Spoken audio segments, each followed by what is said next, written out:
All right, man, we are back with our mission in becoming the great masculine men God made us men to be. And I want to talk with you about a really necessary and just great masculine quality, right? A quality that every man really needs, but a lot of us men in this generation don't have. And I know for a while I didn't have it. And because I didn't have it, I my own personal self was out of control, which then it leaked into my life, and my life became out of control, all because of the concept that for some reason a lot of us men either forget about or ignore or simply haven't been taught about. And that is self-control. Self-control is what makes a man a man. And it ain't about being the biggest, toughest guy in the room. It ain't about being Mr. Alpha male or whatever. It's about self-control, man. Especially, right? I'm willing to bet. Have you met any guys throughout your time, maybe at high school or in college or just throughout your life, where they're always really laid back and chill, right? It doesn't mean that they don't have fun, right? They still have fun. They're good to be around. Sometimes they might get a little bit passionate or might get a little bit vocal. Sometimes they still might joke around with you and tease you, but their overall personality is chill, right? When you think of that guy, you just think he's really chill. When someone says, hey, have you ever seen this guy or met this guy? You're like, oh yeah, like he's really chill. He's really cool, right? Like those chill guys, those cool guys, the guys that aren't trying to look for attention from everyone and trying to shout out to the world, every single thing that they have in their mind and trying to be the loudest guy in the room, right? They're cool to be around. They can be fun. They can joke around and stuff, but overall, they're just chill. It's like they always have their emotions and their thoughts and everything under control, right? Have you ever, like, those are some of the best guys to be around. You just know that being around them, you're not going to experience all this drama and all this annoying garbage, and you're not going to get caught up in stuff you shouldn't be getting caught up. And you just know that being around this guy, it's going to be cool. It's going to be low key. It's going to be chill. I mean, you don't even have to say or do anything, and it's just good to be around him because he's so chill, right? That's the kind of emotional control that us men got to develop. And it doesn't mean that you have to go around, right, and it doesn't mean you have to be a robot. That's not what I'm trying to say. Like, don't be a robot. Hey, man, still be yourself. Still go out and have a good time. Still go out on a date with a girl and make her laugh and smile. And sometimes, I mean, maybe you guys play wrestle or something. Or I remember with one of my past girlfriends, I would play wrestle with her, like, obviously being careful and stuff, but we'd play wrestle and stuff. You still have fun. You still joke around, you still tease people, you still have a good time, but you don't just allow yourself to do or say whatever because of how you feel, right? Do you respect a guy that when he's angry and ticked off, he's screaming, he's yelling, he's causing a scene, like either in your house or in public or whatever? Like he's the one that's screaming and yelling and causing a scene because he's so ticked off? Or do you respect the guy that when he's angry and ticked off, that he doesn't try to hide it or anything, right? He makes it clear, like he might give you this kind of serious look, right? But also talk to you in a calm way, like, hey, that's not cool, man. You shouldn't be doing something like that. That's stupid. What are you doing? Or do you respect the guy that's like, no, screw you and screw off and I hate you? It's like, dude. So do you see what I mean, right? Being a calm, chill dude, and it's not just about being more likable or respectable or anything. Of course, those are benefits that come with it, but that's just how you be a man. That's how you be a man. Even God's word, even God, right, says that self-control is the fruit of the Spirit. Even his word says that self-control is the fruit of the Spirit. And self-control is something that, like, if you're feeling, for example, right, I don't mean to get too explicit here, but if you're feeling horny, right, self-control is, hey, I know I'm feeling this way, but that doesn't mean I have to give in a temptation or do something stupid I shouldn't be doing, right? Just because you feel angry or ticked off doesn't mean that you got to go around screaming at everyone and yelling and creating a scene and showing the entire world that you're angry. Just because you're feeling really down in the dumps or sad doesn't mean that you have to, allow yourself to go down this really bad path. And I know there's different situations with people, some people may be like really sad or depressed based on what's going on in their life. I'm talking about it, like there's been some days where my day's great and then I'll just remember something, I'll think of something that's made me sad, and then I'll start going in a loophole, then my entire day will just become sad, and then my entire week will just become sad, right? So I'm talking about certain situations like that. Just because you feel afraid doesn't mean that you can't face that fear. In fact, even courage is not being not afraid. Courage is you're afraid, but you do it anyway. So just because you feel a certain way doesn't mean that you have to live based off these emotions. And even with positive emotions too, there's been times in the past, right, when I had like zero emotional control, where I would feel super excited and happy about something and just about life in general. And sometimes I would start getting like crazy out of control. I'd be like bouncing up and down in my seat like a little kid. Sometimes I'd just start going up to like my brother and start hitting and punching him, and he'd be like, dude, what the heck? Like, what are you doing? What's wrong with you, bro? And I'm just like, sorry, man, I got a little bit out of control there. I just look back and I remember this. I'm like, what am I doing, bro?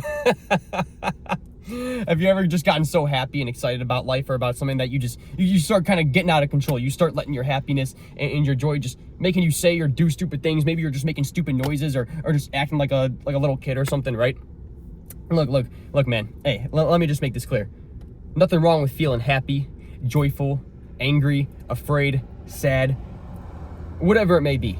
In fact, our emotions for us men, believe it or not, are actually good. You might hear some, real men don't cry. Real men have no emotions. You know what? Jesus cried. So you're going to say that he's not a real man? I don't think so. He's definitely the greatest man of all time. And Jesus felt the whole spectrum of emotions, man.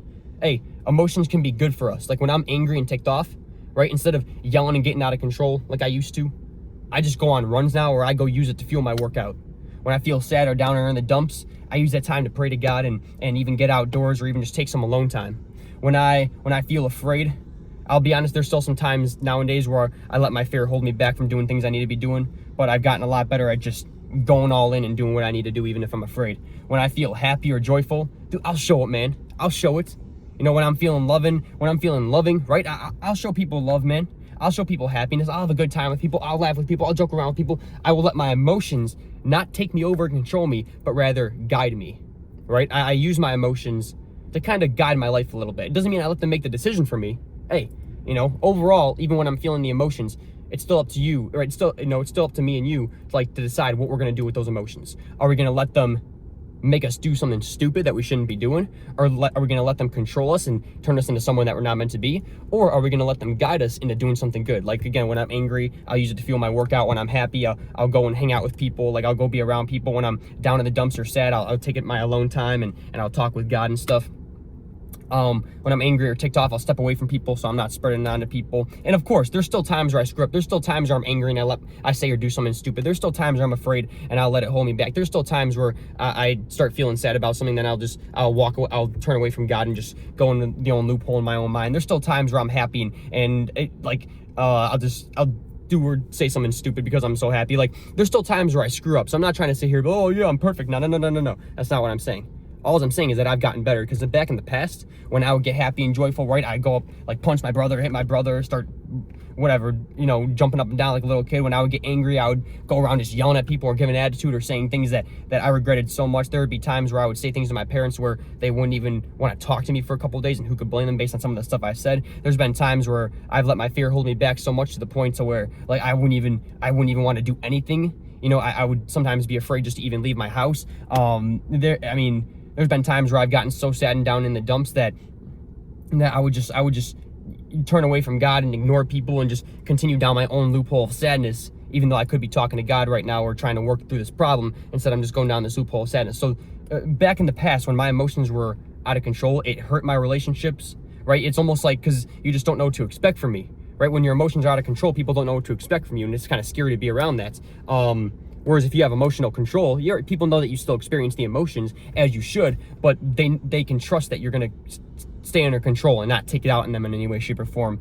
So it makes you more pleasant to be around, number one. Number two, it builds your relationship better with God, because instead of turning away from God and turning towards your emotions when you're emotionally out of control and emotionally, just out of control, that's what I would do. I would always just turn toward my emotions and let my emotions control me and lead me, and I'd just be so out of control, I would just turn away from God.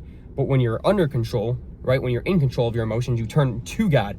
God, please help me through this time of anger, help me through this time of sadness, or hey, thank you so much for this happiness and joy, but hey, help me to stay control here. I'm feeling a bit too excited. So look, man, you're gonna feel the emotions. Feel them. Let them be there. Feel the anger, feel the fear, feel the sadness, feel the happiness, feel the whole spectrum, man. Get to know your emotions. But instead of letting them take control of you and tell you what to do and how to act and who to be, right? You take control of them. And rather, just let them guide you, man. Make sure that you're using whatever emotions that you have, right? Take control of them, and don't let them tell you what to do or where to go or who to be or how to act. Instead, you say, hey, I'm feeling this way. How can I deal with this healthily? Okay, I'm feeling ticked off. I'm feeling really angry and steamed up right now. I feel like I can barely think. Let me just go on a run or do a workout, and then, hey, when I'm all cooled down and stuff, right, I'm still gonna feel angry, but at least I won't be, out of control in my own mind. At least I will have burnt off some of that steam. Let me go do a workout. Let me go on a run, and then I'll come back and deal with whatever's making me angry later, right? You're having a fight with someone. Instead of attacking them, you guys attack the problem that you're having with each other together. Or again, hey, if you're feeling too angry at them, hey, you just be like, hey, no, I'm feeling really fired up right now. I'm going to step away. We'll talk about this when I get back because I need to go cool down, and then we'll talk about it, right? That's like some manly stuff right there. If you ever have a girlfriend, right, and you guys get in a fight, and you start yelling at her and screaming at her and calling her names or putting her down, she's gonna lose so much respect for you, bro. It's kind of just uncomfortable to be around too. But if you were to look at her, if you're really ticked off with her or something, and you're just like, hey, I need to go cool down, right? We'll talk about this when I get back. Oh my goodness, dude, that's so manly right there. That's so respectable. And then you go on a workout or go do a run or something and cool yourself down, and then come back, 30 minutes, 60 minutes, 120 minutes, whatever. You come back X amount of time later, and then you talk with her about it. Hey, I know I was gone for a while. I just had to cool down, so let's talk about this. And plus, she'll be wondering where you're at the whole time. She'll be like, oh man, I hope I didn't screw up anything bad. So it kind of gets her wondering in her own mind, and maybe that gives her time to think about what she might have done to tick you off, or vice versa if you ticked her off, right? And she goes on a walk or whatever. It gives you time to think about, hey, what did I do to tick her off, and how can I fix this, right? But bottom line behind all these stories, scenarios, my past, the whole point is that when you take control of your emotions, man, that's the most manly thing you could do. Yes, it comes with the benefits of being more pleasant to be around, and just being easier to be around, and being more respectable. You're a much more respectable man versus someone that's just yelling, screaming out of control, just letting their emotions take the best of them, right? You're respectable because, right, not a lot of people do that. And when you see a guy that's doing what he's supposed to be doing, but a lot of men don't do it nowadays, like, people just respect you. They're like, oh my gosh, this guy stands out right here. First of all, he's doing what a lot of men don't, and it's really hard and difficult, but he's doing it. Number two, it's just a cool thing to do, to take control of your emotions. You become a lot more respectable, a lot more pleasant to be around. And yes, you please God because his word tells us, hey, self-control is the fruit of the spirit. Absolutely. You just overall become a better man in so many areas of your life. Then you kind of learn that nothing can take you over. When you're in full control of yourself in your life, and you're a leader of your own life, and it starts with being a leader of your own emotions and your own self. When you start being a leader, there's nothing that makes you feel more manly than being a leader. Even if you're just a leader of your own self and your own life and your own emotions, right? Just being a leader just for yourself is enough just to be like, holy cow, man, I feel like so much more of a man than when I was letting my emotions get all out of control. So yeah, feel the sadness, shed some tears if you need to, feel the fear, let the anxiety and panic run through you if needed, feel the anger, let the steam run in you. Feel the happiness and joy and excitement of life. Let that adrenaline rush through you. Absolutely, man. Feel it all. Feel it all. Just don't let them control you and your decision making, but rather take control of your emotions by not allowing them to control you. That's how you take control of them. It's not by not feeling them. Taking control of them means, hey, you know what?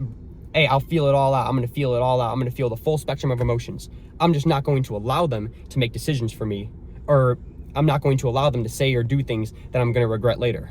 But rather, I'm going to make a decision based on what's best, based on the emotion I'm feeling. Again, when I'm angry and ticked off, I go on a run or do a workout, right? I do something good. I'm feeling a negative emotion, but I do something good with it. And then I solve whatever problems make me ticked off after I'm done burning off the steam. Whenever I'm feeling fear, I choose, right? Yeah, I feel it. I'm shaking, I'm sweating, feeling, just feeling that whole spectrum of anxiety, whatever. But instead of letting it make the decision for me to hold me back from whatever it is that I need to do, I know that I need to do this thing, so I'm going to go do it and just let the fear be there, and just feel it out, man. Because I know I need to do this, and that's a good decision of whatever it is that I'm afraid of.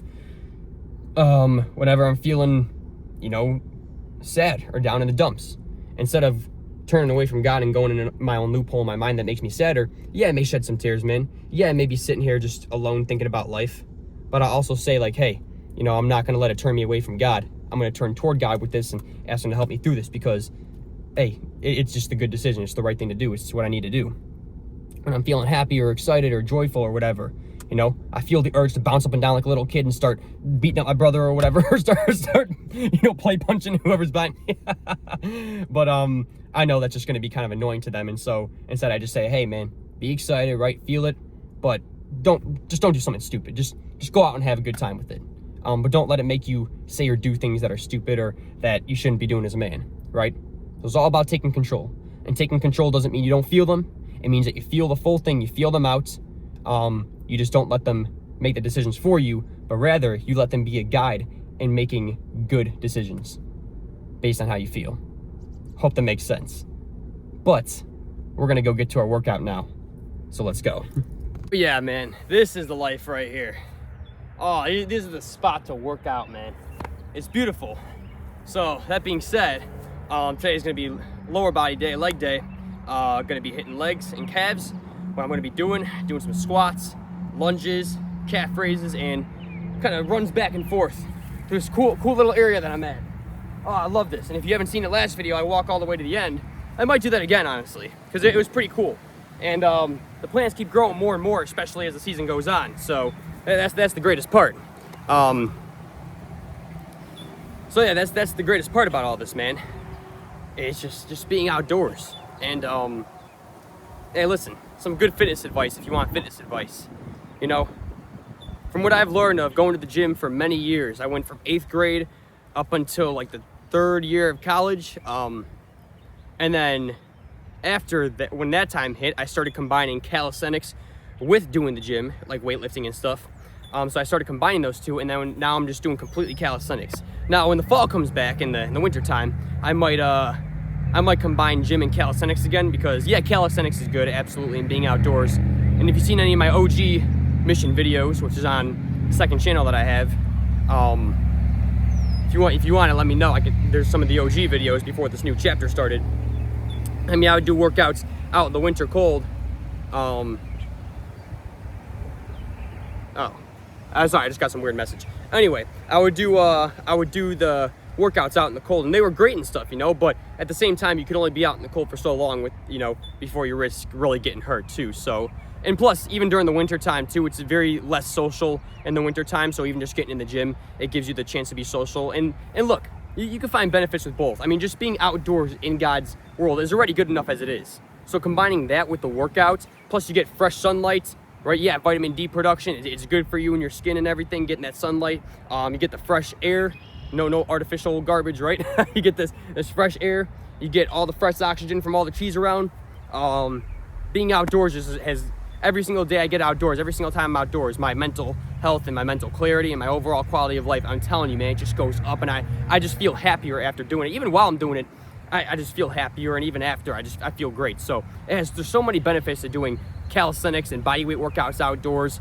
There's benefits to even doing it in your room too, if you can't afford a gym membership, or if there's not a good gym by you, or whatever, you know, whatever the case may be. Maybe you just don't have time to go to the gym and set up weights and stuff. Maybe you only have time, like 30 minutes in your super busy schedule to do a workout. So even just doing it right in your room, you know. So that's the great thing about calisthenics. You can do it anytime, anywhere. Great thing about the gym, yeah, you get to you know, lift those hard weights. It gives you definitely a much kind of manlier kind of feel, if you will. It definitely does as good as doing body weight workouts. You know, you're still putting weight and pressure on your muscles, so you're able to do great things. But you know, it's also just being in a place with people that are doing fitness as well, so you kind of fit in.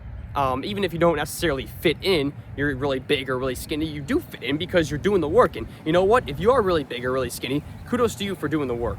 You know, I don't care what anyone says or laughs at you about whatever your body shape, your physique. Who cares, man? You're doing the work. You're doing what you need to be doing. You're starting to take care of yourself. That's what matters, right? That's what matters. We all started somewhere. So, hey, I started off as a super skinny guy. I have a little community down below if you want to go check that out. And there's a, you know, actually, I think I still got to put the picture on there of what I looked like years ago, and then what I look like now, and then kind of an in-between picture just to kind of show the transformation of this is where I started, this is where things started to take a little bit of a turn, and then boom, here I am now, right? So even I started off as a super weak, skinny, small guy. Even in high school, I was one of the smallest, skinniest guys in my class. Even some of the skinny, nerdy people would pick on me. So you know what? We all started somewhere. Kudos to you for even doing any kind of workouts.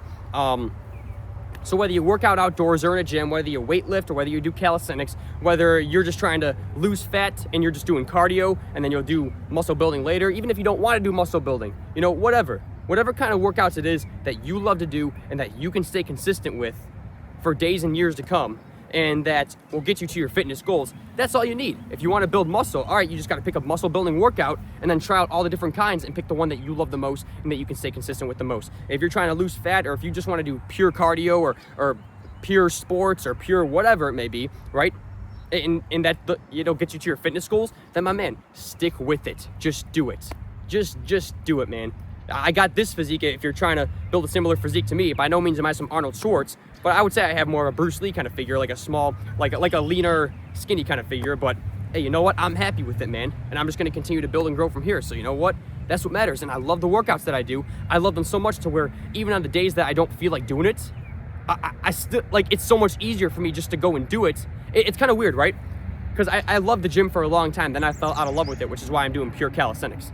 When I fell out of love with the gym, there would be days that I would feel like doing a workout, yet I didn't have an interest in going to the gym. So it would be harder for me to go to the gym on a day where I felt like doing a workout simply because I fell out of love with it. It was harder for me to do that when I felt like doing it than on a day where I don't feel like doing a calisthenics workout, but because I love it so much, it's easier for me just to do it. So whether I feel like it or not, whether you feel like doing the workout or not, it's about, do you genuinely love it, and is it going to help you get your fitness goals or not? Because if you love it so much, you'll be able to do it even when you don't feel like it. It'll be much easier for you to stay disciplined, because discipline you won't even have to try to be disciplined. You'll just naturally do it because you love it so much. That's the important thing about love and passion in life, with working out and with anything. If you love it enough, it's going to be so easy to discipline yourself to do it, to the point to where even if you don't feel like doing it, you still want to do it because you love it so much. And as long as you got that workout that you love so much, to where you can stay consistent with it for however much time you need to, as long as it gets you to your fitness goals that you're trying to get to, doesn't hurt you obviously, and you just love it enough, that's all that matters, right? So that's my fitness advice to you. That's my fitness advice to you, is that you don't have to have this guy's workout. You don't have to do this guy's workout. You don't have to do this YouTuber's workout, or this influencer's workout, or this bodybuilder's workout. Heck, you don't even have to do my workouts. You need to do the workouts that you love so darn much to where it's hard. It would be harder for you to not do it than to do it, because you love it so much. Even when you don't feel like it, it's harder for you to not do it than to do it. You need to have a workout that you love that much. Oh, Justin, there is none. Have you tried every single thing out there? Every single kind of workout out there. Every single kind of workout out there. I mean, army style, you can do calisthenics, you can do military workouts, you can do in your room workouts, you can do gym workouts, you can do outdoor workouts, you can do indoor workouts, you can do sports, you can do cardio, you can do, there's so many different kinds of things on this spectrum that I haven't even named. There's so many kinds of different workouts that you probably don't even know about, because it's not, the usual weightlifting and bodybuilding, right? Try out every single different kind of workout that's going to get you to your fitness goal, and find the one that you love so much to where it's hard for you to even not do it. And if you tried out all the different kinds of workouts that'll get you to your fitness goals, but you just don't seem to love that, that many of them, then just pick the one that you like the most out of all of them. Even if you don't really like it that much, whatever, just pick the one that you like the most, because then over time you're going to learn to love it even more, especially when you see the progress. So that's my little advice to you. Don't got to do this guy's workout or this guy's or any certain person's workout. If you want to try it, go for it. If you love it, stick with it. Try out every single person, but you don't have to do someone's workout. You don't have to do this workout or have to do this one. You just need to do the one that's going to get you to your fitness goals, and the one that you love the most. That's going to get you to your fitness goals. And try out all the different kinds, man. Be adventurous. Explore with this thing. Have fun with fitness, because if you don't have fun, it's going to be kind of hard to stick with it. All right, we're going to get to this leg workout. I'll show you a couple of my sets that I'm going to be doing. It's going to hit pretty darn good, so I'll show you a couple of the sets, and then I got a little mini adventure and story time for you, because now that when I started doing that, which is like yesterday basically. Well, no, I did a kind of adventure a couple days ago, but it turned out to be a little bit creepy. And then yesterday I showed God's world. It wasn't really an adventure. It was more just like show God's world and story time. But just the more that I've just opened my mind to doing that kind of thing, the more I want to do it. It seems pretty darn cool. And I got some cool stories and cool little mini adventures and stuff. So yeah, we'll do that after. We'll do the workout, show you that, do a little mini adventure story time, Bible reading. You know the drill if you've been here for a while. If not, then get used to it, because we're going to have some fun. All right, let's go. So you know what? I want to lower this a little bit more. Let's do that. There we go.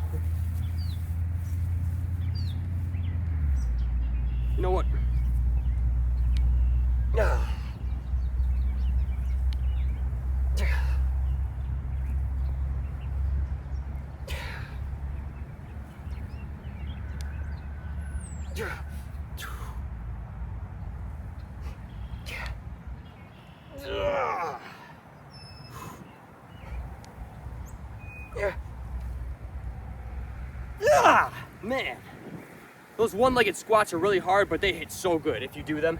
Oh, they're so good, man.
I forgot too, I want to throw him some wall sits.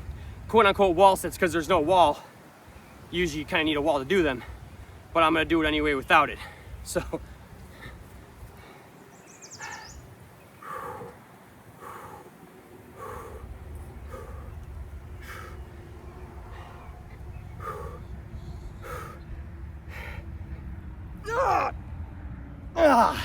it's almost like you do a squat like halfway down and then you just hold it. That's kind of like what it is. And it kills, but in a good way.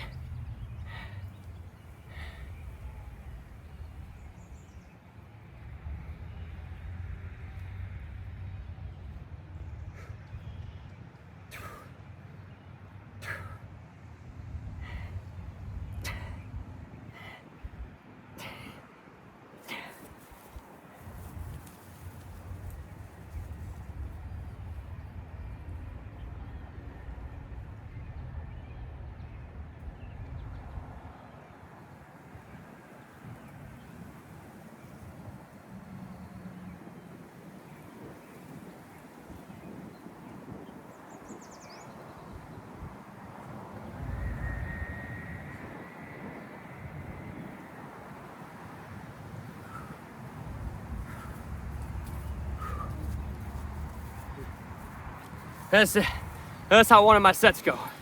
At least for this kind of leg workout. That's how one of the sets go. And what you just want to do is you just want to keep doing those sets until your legs are wobbling. Until they're wobbling. So right, if you look at it, what I do is basically called a circuit. It's where you just do one workout after another, after one exercise after another, and you just have, right? So I just did like a total of 5 exercises. But they were able to hit my upper legs and my lower legs, right? Quads, hamstrings, all that good stuff. So it hits like my full legs, each circuit. The circuit is just a set of one after another, and as many exercises as you want right after each other. So that one I just did 5, right? One after another, body yaddy, and hit my full legs. So, and then you just keep doing those sets, right? Until your legs are wobbling. Same with like upper body, right? You're throwing exercises enough to where it's going to hit all of your upper body, and you do them one after another, take a little rest. That's a circuit, and you just keep going until your upper body can't do it no more. That's basically the gist of the workout. So let me finish up with that, all right? And then go do a little mini adventure. I at least just want to show you a good part of my workout, because if I were to show the full thing, right? On average, the full workout lasts about 30 minutes, and then the full cardio session lasts about 30 minutes. But I'm not going to record myself like running. It'll just be bouncing up and down and stuff. I do my cardio later anyway, but yeah, my videos would be way, I think way too long. So I at least wanted to show you a part of the workout. And in the future, I mean, I'll gladly show more sets too, if that's what you want. even just do little talks in between too, if that's what you want.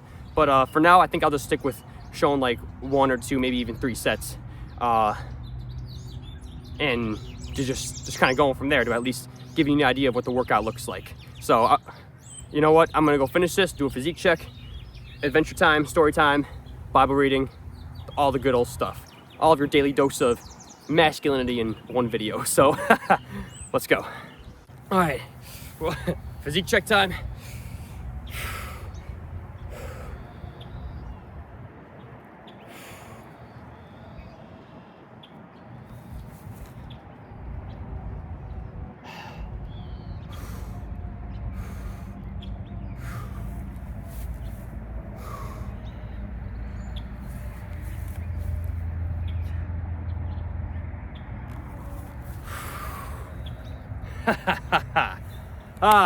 Awesome. Gosh, oh man, these physique checks and embracing the environment. I love it. I love it.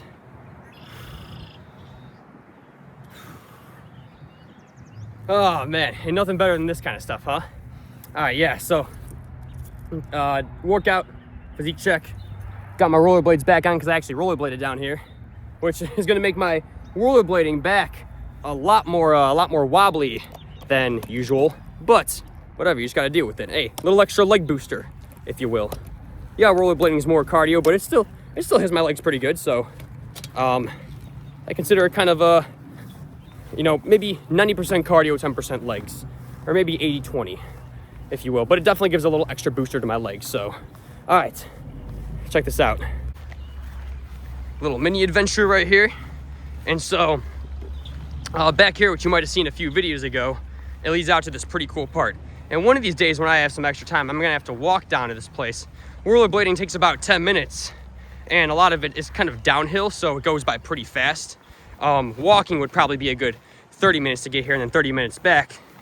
And don't forget, I got my workout, which is about 30 minutes. And, still did like the talk and then everything. So I still got a little bit of time before I go back to work for the day. But just not a whole, not enough to really be able to walk this full thing, do the full workout, mini adventure, and then go back, right? Along with the talk at the beginning. So the rollerblade definitely makes things quicker in terms of the timeout. I mean, it decreases my amount of time spent here by about 40 minutes. And I would spend all day out here if I could, but I can't. I gotta do what I gotta do as a man. So, hey, I gotta work when I gotta work, but still making time to come out here. Just gotta balance work with this other good part of my life. So it's all about balance, man. But yeah, it's pretty cool when you come back out here. It's really stinking cool. And plus, it's actually been pretty wet lately. I don't know what it has been, or why it has been, because it hasn't rained around here too much in a good couple or a few weeks, but it's still been pretty wet and soggy. I mean, yeah, there's mud, there's a little water pile over there. But see that path right up there, that's rollerblading along that path. And we'll walk back there, kind of show you a little bit of it. But yeah, if you were to go down from over there and then come all the way back here, you'll find this, it looks like a little hidden entrance. It's not really hidden, but it kind of looks like one. And that's where you come back, and that's where you can get to the spot that I was working out. But I just go along the path, I rollerblade down the path, and I enter through that little entrance over there, which we'll go over to now, and then I'll rollerblade a little bit of the path to show you, just a little bit. But yeah, a little story time, what's really cool about this path. Well, I guess why it's kind of special to me. Yeah, Justin, an outdoor spot, a path is special to you? Hey, yes it is, yes it is. I think all spots that I've been to in my life are special to me in some kind of way. I bet they are to you too, if you really were to stop and think about it and kind of remember the memories that you created there, even if it was that great of a memory at the time, but then you come back and you make it a good memory. Hey, it's actually a pretty cool story to tell then. Because at the time when I came over here, it was one of my first, I know I had gone in this path before, just not the whole thing. At least not that I remember, maybe I did. But the first time I came on this path, it was a long, long time ago with a girl I dated, okay, whatever. And then I came back on it a little bit time later, but I went by myself. And this was during COVID. And I remember walking this path, not this exact one right here, but I'm talking about the trail that goes there. I actually didn't even come in this little entrance part till later on. I never used to explore that much back then, just kind of walk paths. But the path that I was walking that we're gonna get to in a second, I remember it was during COVID, and boy, I was down in the dumps. It was a little bit of time after they locked everything down.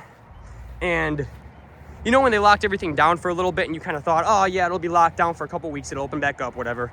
No, this was after realizing they locked stuff down, right, a little bit while before I walked this path alone. But when I walked this path, it was that time where we all realized that, hey, the country's gonna be shut down for a long time. The world's gonna be shut down for a long time. We're not going back anytime soon. And I remember just kind of walking this path and being kind of down in the dumps. I was alone. I remember they cut off everything. They locked down everything during high school, so we couldn't even go back to high school. Here we go. They couldn't even go back to high school. And even though high school was a very awkward time for me, I still enjoyed it in the sense of I had like quite a good few friends. And I remember during my classes, I would always just try to make the most of it, right? So I still even though I was small, skinny, awkward, kind of picked on and bullied, I still made the most of it, which I look back and I'm kind of surprised about because I should have been depressed. But I still made the most of it during that time. And I remember I actually looked forward to going to school and talking with some of my friends and just goofing around, joking, making stupid jokes or whatever. And I would always make the most of my classes, and just making the most of everything made things go by so flipping fast, man. And so when they kicked me out of high school, basically, when they kicked everyone out of high school, oh, here we go. I just remember thinking, like, this is depressing, man. I'm not talking to anyone. I'm not hanging out with anyone. Everyone's parents are keeping them locked inside. Like, I'm just alone out here. This is depressing. I can't even go anywhere. I can't even go to something as simple as the movies. I could barely even go get something to eat. Like, I just basically locked in my house unless I get out here. So I remember just being down in the dumps because I went from, like, just being in such a social environment, even though, again, I was very skinny, awkward, I was picked on a lot, but I still had some pretty good friends, too, ironically, even though a lot of them would pick on me sometimes, whatever. At the time, anyone who would talk to me was my friend, at the time. So yeah, I was basically alone on this path, and I just remember just being so down in the dumps, man. And I remember I just kept praying to God every single day. Oh, God, please let this thing end. Please let COVID just go away. I remember praying to God every single day about that. Please just let me get back to being able to see people and whatnot, and actually being able to get out in the world. I remember every single day I would check the COVID case numbers on a little chart. I would always just look up COVID cases, and then COVID cases by state, and oh my, every single time I saw it go up, I would just get more and more depressed. I'd be like, are you kidding me right now? You know? I remember thinking, even with these masks and everything that they're trying to do, you know, locking down everything, it's still spreading. What is going on? They said it's supposed to work. Why did I ever believe them? But seriously though, the cases kept going up, man. It felt like it lasted so long. And I still remember this day of praying to God, yes, while I was out here, but just praying to God every single day about, please let this end. Please let this end. Please make COVID go away. And now we are here years later, man. I'm talking, and this was like in 2020 when I was here on this path alone and depressed, praying to God. We're here more than 6 years later. Because I remember it was either March or April when I was out here. I remember it so vividly. It was a little bit after my birthday, which is March 20th. And I remember it so vividly, man. It feels so weird that I remember it so clearly, even though it was so long ago. It feels so weird. But yeah, and now we're back here 6 stinking years later, and it felt like yesterday I was just praying to God, end COVID, please, get rid of this. Let us get back to our lives. It's so crazy, man. So did God answer the prayer? Absolutely. At the time, it didn't feel like he was answering it quick, but I look back and I'm like, wow, God, you know, hey, now I'm going to start praying you to slow down time if you don't mind, just by a little bit. It's crazy, man. But yeah, beautiful little path. I love this path. I do. So now anytime I come on here, right, I remember, yeah, back when I was on here, you know, I was down in the dumps, pretty much depressed. Now I'm just over here rollerblading, happy, you know, thanking God we're out of that COVID era. But yeah, you just get to enjoy God's beautiful world. It's a really nice path. So even though I had some bad memories with it at first, actually it was kind of good because even though I was sad and down in the dumps, it was still kind of like my comfort. So even though I didn't have, you know, I came here not during the greatest time in my life, hey, we came back here, created some even more good memories. So now this path is just a love in my heart. Just like everywhere I've been, just like every part of God's world, in some way, shape, or form is a love in my heart. has a place in my heart. So, yeah, that's a little story time. Now let's go. Looks kind of cool. Now let's go and read a little bit of the Bible, shall we? All right, from where we left off in the Bible yesterday, Matthew 27:27. Then the governor's soldiers took Jesus into the praetorium and gathered the whole company of soldiers around him. They stripped him and put a scarlet robe on him, and then twisted together a crown of thorns and set it on his head. They put a staff in his right hand. Then they knelt in front of him and mocked him. "All hail, King of the Jews," they said. They spit on him, and they took the staff and struck him on the head again and again. Dear goodness. After they had mocked him, they took off the robe and put his own clothes on him. Then they led him away to crucify him. As they were going out, they met a man from Cyrene named Simon, and they forced him to carry the cross. They came to a place called Golgotha, which means the place of the skull. There they offered Jesus wine to drink mixed with gall, but after tasting it, he refused to drink it. When they had crucified him, they divided up his clothes by casting lots. And sitting down, they kept watch over him there. Above his head, they placed the written charge against him: "This is Jesus, the King of the Jews." 2 rebels were crucified with him, one on his right and one on his left. Those who passed by hurled insults at him, shaking their heads and saying, "You who are going to destroy the temple and build it in 3 days, save yourself. Come down from the cross if you are the Son of God." In the same way, the chief priests, the teachers of the law, and the elders mocked him. "He saved others," they said, "but he can't save himself. He's the King of Israel.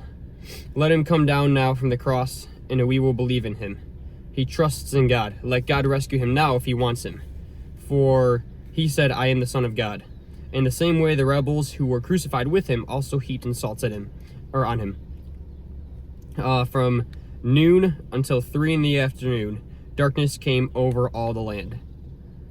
I'm sorry, I'm trying to read. In the same way, okay. Okay, never. I thought I read something wrong. About 3 in the afternoon, Jesus cried out in a loud voice, "Eli, Eli, lama sabachthani," which means, my God, why have you forsaken me?" When some of those standing there heard this, they said, "He's calling Elijah." Immediately, one of them ran and got a sponge. He filled it with wine and vinegar, put it on a staff, and offered it to Jesus to drink. The rest said, "Now leave him alone. Let's see if Elijah comes to save him." And when Jesus had cried out again in a loud voice, he gave up his spirit. At that moment, the curtain of the temple was torn in two from top to bottom. The earth shook, the rocks split, and the tombs broke open. The bodies of many holy people who had died were raised to life. They came out of the tombs after Jesus' resurrection and went into the holy city and appeared to many people. When the centurion and those with him who were guarding Jesus saw the earthquake and all that had happened, they were terrified and exclaimed, "Surely he was the Son of God." Many women were there watching from a distance. They had followed Jesus from Galilee to care for his needs. Among them were Mary Magdalene, Mary the mother of James and Joseph, and the mother of Zebedee's sons. As evening approached, there came a rich man from Arimathea, named Joseph, who had himself become a disciple of Jesus. Going to Pilate, he asked for Jesus' body, and Pilate ordered that it be given to him. Joseph took the body, wrapped it in a clean linen cloth, and placed it in his own new tomb that he had cut out of the rock. He rolled a big stone in front of the entrance to the tomb and went away. Mary Magdalene and the other Mary were sitting there opposite the tomb. The next day, the one after preparation day, the chief priests and the Pharisees went to Pilate. "Sir," they said, "we remember that while he was still alive, that deceiver said, 'After 3 days I will rise again.' So give the order for the tomb to be made secure until the 3rd day. Otherwise his disciples might come and steal the body and tell the people that he had been raised from the dead. This last deception will be worse than the first. Take a guard." Pilate answered, "Go make the tomb as secure as you know how." So they went and made the tomb secure by putting a seal on the stone and posting the guard. All right, then we'll finish off Matthew on Sunday. Tomorrow's a Sabbath day, so we're gonna take a day of rest.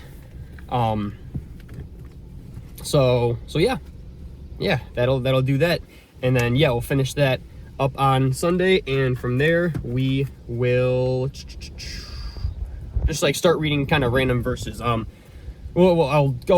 I'll just like flip the random pages, read a random verse, and go from there. That's how I'll be doing it. And I may continue it later on. But for right now, I do want to go back to doing the random verse, like I used to. way in the past in like the OG video, in some of the OG videos. So I just want to do that. I may continue it later on, like on here. Obviously, I'll be doing my own Bible reading on my own time, but yeah. So that'll do it then, huh? All right, man. This has been the mission for today, and now it's time to go our separate ways. And so now it's your time, man. Go become the great masculine man that God made us men to be. And I will see you on Sunday to continue our mission. Peace.